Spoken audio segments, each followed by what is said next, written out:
ഞാൻ ഇന്ന് എൻ്റെ ചട്ടികളുടെ ഒരു ശേഖരമാണ് കാണിക്കുന്നത്. ഞാൻ എപ്പോഴും പറയില്ല എൻ്റെ അടുത്ത് ഒരുപാട് ചട്ടികളുണ്ടെന്ന് പറയില്ല. ഇത് ചോറ് വെക്കണ കലമാണ് കേട്ടോ, ഒരു കുഞ്ഞു കലമാണ്. എന്നാലും ഒരു നാഴി അരിയൊക്കെ വേകുവേ. പിന്നെ അതെ, ഇത് നമ്മൾ ഒട്ടട ഉണ്ടാക്കുന്ന ചട്ടിയാണ് കേട്ടോ. അതിൻ്റെ അടിയിലൊരു ചട്ടിയുണ്ട്.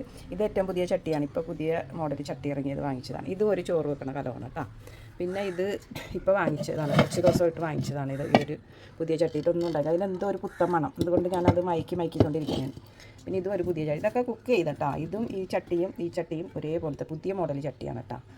പിന്നെ ഇതാണ് ഇത്രയും ചട്ടികൾ. അതിൽ ഇത് മാത്രം അധികം ഉപയോഗിക്കാത്തേ ഉള്ളൂ, ഇടയ്ക്ക് മാത്രമേ അത് ഉപയോഗിക്കുള്ളൂ. അതൊരു കുഴിവെള്ള പോലത്തെ ചട്ടി ആയതുകൊണ്ട് ഞാനത് കുറച്ചേ ഉപയോഗിക്കുള്ളൂ കേട്ടോ.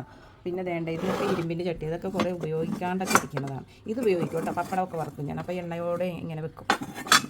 പിന്നെ ഇത് ദോശച്ചട്ടി, ഇത് ഞാൻ അടുപ്പിൽ വെക്കുന്ന കുക്കറാണ് കേട്ടോ, സ്റ്റീലിൻ്റെ കുക്കർ. ഇത് ഞാൻ വിറകടുപ്പിൽ വെക്കാൻ വേണ്ടി പുറത്ത് വെച്ചേക്കുന്നതാണ്.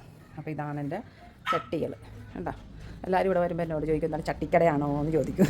അപ്പോൾ ചിലവരൊക്കെ അതിൽ നിന്ന് എടുത്തുകൊണ്ട് പോകും കേട്ടോ. ചെറിയ ചട്ടിയൊക്കെ കാണുമ്പോൾ ചെറിയ ചട്ടികളൊക്കെ ഉണ്ടായി, ചെറിയ മോരുകാച്ചന, ചെറിയ കലം, കുഞ്ഞു ചട്ടികളൊക്കെ. അതൊക്കെ ഓരോരുത്തർ വരാൻ നേരത്തെ എൻ്റെ അനിയത്തിമാർ പിള്ളേരൊക്കെ വരുമ്പോൾ അതൊക്കെ ഇഷ്ടമാകുമ്പോൾ എടുത്തുകൊണ്ട് പോകും. ഞാൻ വീണ്ടും വാങ്ങിക്കും. ഇതൊക്കെയാണ് ചട്ടി ശേഖരം.